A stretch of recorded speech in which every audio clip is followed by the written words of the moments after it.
we have 4 components in the Africa Coffee Facility, and the first component is to build a sustainable coffee supply system. Sustainable coffee supply aimed at meeting needs within the Africa market as well as the international market.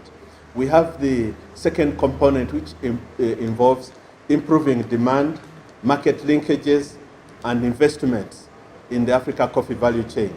And the third component is aimed at putting in place climate adaptation and environmentally responsible practices in Africa in order to ensure that the production systems will be sustainable and that will have environmental responsibility in our coffee value chain.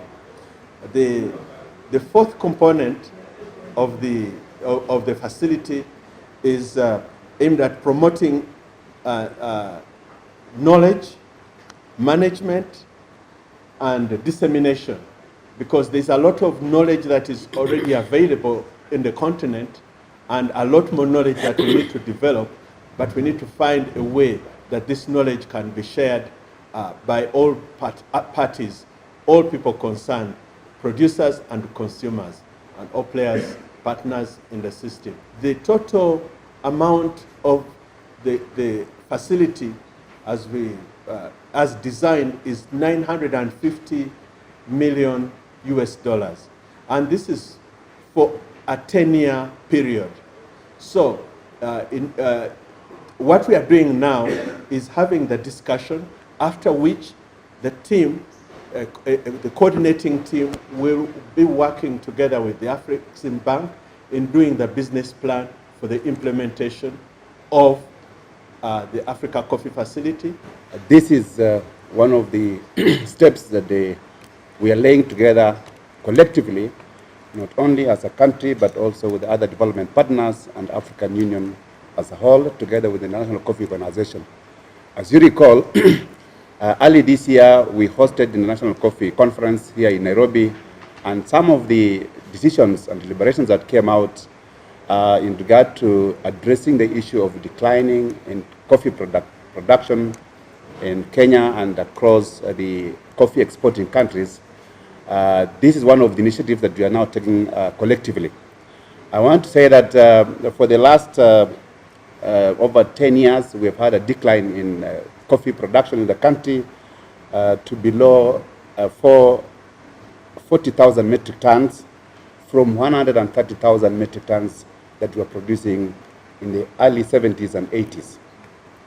But we've noted that these trends have been declining, and therefore the government has decided to start addressing this issue, and part of it is what we're engaging the African Union. We've had the challenge of course, increase in population, and the coffee producing areas within Nairobi, for example, Kiambu counties, they have been faced with the challenge of pressure to build housing as opposed to leaving the area for coffee production.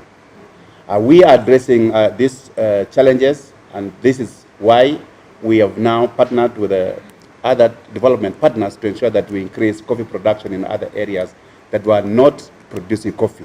And you'll recall in the last financial year, the other financial year, His Excellency appointed the Coffee Task Force that has given recommendations to the Ministry of Agriculture to ensure that we streamline the operations of coffee in the country.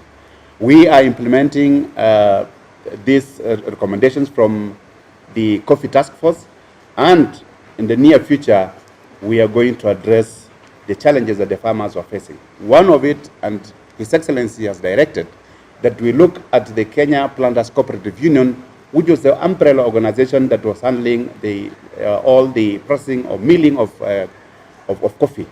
So all these recommendations are in the task force, and we are, as a ministry, we are implementing the recommendation of the task force.